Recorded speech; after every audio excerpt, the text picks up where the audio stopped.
എപ്പിസോഡിന്റെ opening സീനിൽ ഇപ്പൊ aligned shinobi force അവരെല്ലാവരും മാതുരയും ഒബീട്ടോയും ലക്ഷ്യമാക്കി അവരെ തകർക്കാനായിട്ട് അങ്ങനെ ചാടി വന്നുകൊണ്ടിരിക്കുകയാണ്.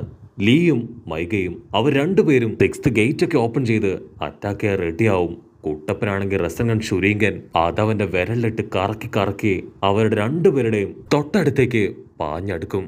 ഇവിടെ മാതുരയും ഒബീട്ടോയും അവർ രണ്ടുപേരും ഒരു കൂസലുമില്ലാതെ അങ്ങനെ ഹായായിട്ട് നിൽക്കും. മാതുര പറയും, അവര് നമ്മളെ അറ്റാക്ക് ചെയ്യാനാണ് വരുന്നത്, നമ്മളെ അറ്റാക്ക് ചെയ്ത് ഇല്ലാതാക്കിയ അവർക്ക് ആ ടെൻടൈലിനെ കൺട്രോൾ ചെയ്യാൻ പറ്റും. അതിനുവേണ്ടിയാണ് പുതിയൊരു പ്ലാൻ ഉണ്ടാക്കി നമുക്ക് നേരെ അവർ സർവ്വസന്നാഹത്തോടും കൂടെ പാഞ്ഞടുക്കുന്നത്. പക്ഷെ ഒരു കാര്യമില്ല, ആ ടെൻടൈല് അതിപ്പോ തന്നെ അതിന്റെ റാംപേജ് ആരംഭിക്കും. മാതുര അത് പറയേണ്ട താമസം ആ ടെൻടൈല് അതിപ്പോ അതിന്റെ യഥാർത്ഥ ഫോമിലേക്ക് പുറത്തേക്ക് വരും. അതിനുശേഷം കുട്ടപ്പനെയും മൈഗയെയും അങ്ങനെ എല്ലാവരെയും അത് അടിച്ച് തെറിപ്പിക്കും. നമ്മുടെ ആൾക്കാർ ഓരോരുത്തരും ഇപ്പൊ ഓരോ ഭാഗത്തേക്കും അടിച്ചു വീഴാണ്.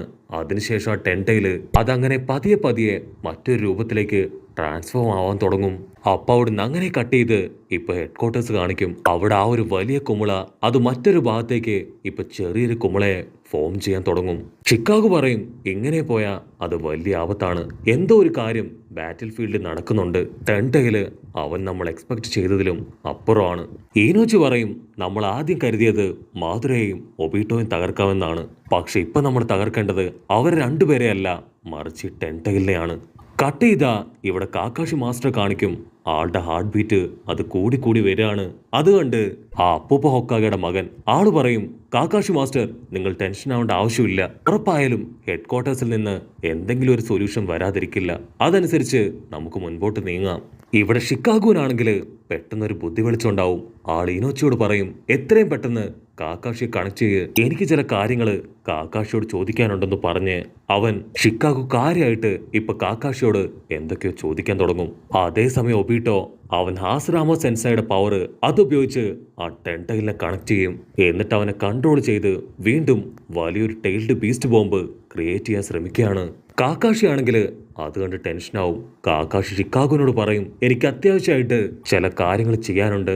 ആ ഒരു ടെൻടൈല് അത് already tailed beast bomb create ചെയ്ത് കഴിഞ്ഞു. കാക്കാഷി അത് പറയുമ്പോഴേക്കും ടെൻടൈൽ അതിന്റെ ബീസ്റ്റ് ബോംബ് അതിപ്പോ വലിച്ചെറിയും. പക്ഷെ എന്താ, അവന്റെ എയിം അത് കുറച്ച് തെറ്റിപ്പോയി മറ്റെവിടെയോ ആ ബീസ്റ്റ് ബോംബ് വീണ് അങ്ങനെ പൊട്ടിത്തെറിക്കും. അത് വീണ്ടും വീണ്ടും ഒരുപാട് ബോംബുകൾ ക്രിയേറ്റ് ചെയ്ത് അറ്റാക്ക് ചെയ്തുകൊണ്ടേയിരിക്കും. അത് ഓരോ തവണ അറ്റാക്ക് ചെയ്യുമ്പോഴും ആ ബോംബുകളെല്ലാം തന്നെ മിസ്സായി ഓരോ പ്രദേശങ്ങളിൽ ചെന്ന് വീണ് അവിടെ മുഴുവൻ നശിക്കാനായിട്ട് ആരംഭിക്കും. കട്ട് ചെയ്ത ഒബീട്ടോയും മാതുരയും അവർ ഒരുപാട് കഷ്ടപ്പെട്ട് അതിനെ കൺട്രോൾ ചെയ്യാൻ ശ്രമിക്കും. പക്ഷെ അവരെ കൊണ്ട് കഴിയില്ല. ഇവിടെ ഷിക്കാഗോ ആണെങ്കിൽ ആകെ ടെൻഷനാവും. ആള് പറയും, എത്രയും പെട്ടെന്ന് ഒബീട്ടോയെയും മാതുരയെയും കൺട്രോൾ ചെയ്യണം, എങ്കിലും മാത്രമേ ആ ടെൻടൈലിനെ നമുക്ക് അടക്കാൻ കഴിയൂ. അവൻ അത് പറയുന്ന അതേ സമയം ആ ടെൻടൈല് അത് വലിയൊരു ടെയിൽഡ് ബീസ്റ്റ് ബോംബ് ഫുൾ പവറിൽ ആഞ്ഞു തുപ്പും. അപ്പൊ അതേ സമയം ഷിക്കാഗോ അവന്റെ ഹാർട്ട് ബീറ്റ് കൂടാൻ തുടങ്ങും. കാരണം ആ ഒരു ബീസ്റ്റ് ബോംബ് അതിപ്പോ ലക്ഷ്യമാക്കി വരുന്നത് ആ ഹെഡ് ക്വാർട്ടേഴ്സിനെയാണ്. അപ്പോഴായിരിക്കും ഒരു വമ്പ ട്വിസ്റ്റ്. ഇത്രയും നേരവും മാതുരയും ഒബീട്ടോയും അവർ രണ്ടുപേരും ലക്ഷ്യം വെച്ചത് ആ ഒരു ഹെഡ് ക്വാർട്ടേഴ്സ് ആണ്. ഹെഡ് ക്വാർട്ടേഴ്സ് തകർന്ന പിന്നീട് ഇവർക്ക് ഇന്റൽസ് ഒന്നും കിട്ടില്ല. ഇവിടെ ഈനോച്ചി അവൻ ഷിക്കാഗോനോട് ചോദിക്കും, നമ്മളിനി എന്താ ചെയ്യുക? അതിന് ഷിക്കാഗോ പറയും, നമ്മുടെ അവസാന ശ്വാസം വരെ ബാറ്റിൽ ഫീൽഡിലുള്ളവർക്ക് നമ്മൾ അസിസ്റ്റൻസ് കൊടുത്തുകൊണ്ടേയിരിക്കും. അവിടുന്ന് അങ്ങനെ ബ്ലാക്ക് ഔട്ട് ചെയ്ത് ഷിക്കമരുവും ഈനോയും അവർ രണ്ടുപേരും ആ ടെയിൽഡ് ബീസ്റ്റ് ബോംബിനെ നോക്കി നിൽക്കാണ്. അതാ ഹെഡ് ക്വാർട്ടേഴ്സിന്റെ തൊട്ടടുത്തെത്തി അടുത്ത സെക്കൻഡില് ഹെഡ് ക്വാർട്ടേഴ്സ് പൊട്ടി അങ്ങോട്ട് തെറിക്കും. ഈനോ ആണെങ്കിൽ ഇപ്പൊ നിലവിളിച്ച് കരയും. ഷിക്കമരു അവനാണെങ്കിൽ എന്താ പറയണ്ടെന്ന് അറിയില്ല. ഒന്നും ചെയ്യാൻ കഴിയാതെ അവനിപ്പോ അങ്ങനെ ഫ്രീസായിട്ട് നിൽക്കുകയാണ്. മാധുരയ്ക്കാണെങ്കിൽ അത് കണ്ട് ഭയങ്കര സന്തോഷാവും. വാവ്, അങ്ങനെ ഒരു വിധത്തില് അവരുടെ കാര്യം കഴിഞ്ഞു, ഇനി ഒന്നും പേടിക്കാനില്ല എന്ന് പറയും. ഇവിടെ ഷിക്കമരു അവൻ പറയും, പേടിക്കേണ്ട ആവശ്യമില്ല, എന്റെ അച്ഛന്റെ ദൗത്യം അത് ഞാൻ ഏറ്റെടുക്കാൻ പോവാണ്. നറൂട്ടോയ്ക്കാണെങ്കിൽ ഒന്നും പിടികിട്ടില്ല. അവൻ ഓടി വന്ന് ചോദിക്കും, എന്തു പറ്റി, എന്താ ഉണ്ടായേ? അവനത് ചോദിക്കുന്ന അതേ സമയത്ത് ആ ടെൻടൈല് അതിപ്പോ അവർ അറ്റാക്ക് ചെയ്യും. ഉടനെ ഹിയാഷി ആളവിടേക്ക് ചാടി വീഴും. ഹിയാഷി പറയും, നറൂട്ടോ ഒരു കാരണവശാലും നിനക്കൊന്നും സംഭവിക്കാൻ പാടില്ല. ഷിക്കമരുവിനും ഈനോയ്ക്കും അവരുടെ പാരൻസിനെ നഷ്ടപ്പെട്ടിരിക്കുകയാണ്. ആ ഒരു ടെയിൽഡ് ബീസ്റ്റ് ബോംബ് അവരെ തകർത്ത് കളഞ്ഞു. അത് കേട്ട് നറൂട്ടോ അവൻ ഷോക്കാവും. ഉടനെ ഷിക്കമരു അവൻ അവിടേക്ക് ചാടി വീഴും. നറൂട്ടോ, നീയാണ് ഞങ്ങളുടെ സ്ട്രൈക്കർ, നിനക്കൊരു പോറൽ പോലും പറ്റാനായിട്ട് പാടില്ല. അപ്പൊ അവിടുന്ന് അങ്ങനെ സൂം ഔട്ട് ചെയ്ത് കാണിക്കും. ബാറ്റിൽ ഫീൽഡില് ഹിയാഷി, ഷിക്കമരു, ഹിനട്ട അങ്ങനെ ഒരുപാട് പേര് ഫൈറ്റ് ചെയ്യാൻ റെഡി ആയിട്ട് നിൽക്കുകയാണ്. അതേസമയം ഇവിടെ മാതുര അവൻ ഒബീട്ടോട് പറയും, എന്നെ കൊണ്ട് ഈ ടെൻടൈലിനെ മുഴുവനായിട്ടും കൺട്രോൾ ചെയ്യാൻ കഴിയില്ല. അതിന് ഞാൻ പൂർണ്ണമായിട്ടും പഴയതുപോലെ ജീവനോട് കൂടെ വരണം. ഞാൻ ആക്ച്വലി ഇപ്പോഴും ആ റീആനിമേഷൻ ജിപ്സുവിൽ തന്നെയാണ് പെട്ട് നിൽക്കുന്നത്. അതിന് ഒബീട്ടോ പറയും, എന്നെ കൊണ്ട് ഒരിക്കലും നിന്നെ തിരികെ കൊണ്ടുവരാൻ കഴിയില്ല. അങ്ങനെ കൊണ്ടുവരണമെങ്കിൽ ഒരുപക്ഷെ എനിക്കെന്റെ ജീവൻ അതുപോലും ബലി കൊടുക്കേണ്ടി വരും. അതിനൊരു കാരണവശാലും ഞാൻ തയ്യാറാവില്ല. ഒരു കാര്യം നീ മറക്കരുത്, നീ ഇപ്പൊ റീആനിമേഷനിലൂടെ ഇവിടേക്ക് എത്തിയതും ഇപ്പൊ ഇങ്ങനെ നിൽക്കുന്നതിന് കാരണക്കാരൻ ഞാൻ മാത്രമാണ്. ഒബീട്ടോ പറയും, നമുക്ക് ഈ ഒരു അവസ്ഥയിൽ ഇങ്ങനെ തന്നെ കമ്പൈനായിട്ട് അറ്റാക്ക് ചെയ്യാം. അത് കേട്ട് മാതുര അവൻ പ്രത്യേകിച്ചൊന്നും പറയില്ല. ഉടനെ ഒബീട്ടോ അവനെ ടെൻടൈലിനെ കൺട്രോൾ ചെയ്ത് വുഡ് സ്റ്റൈൽ ഉപയോഗിച്ച് അവരെ അറ്റാക്ക് ചെയ്യാനായിട്ട് ആരംഭിക്കും.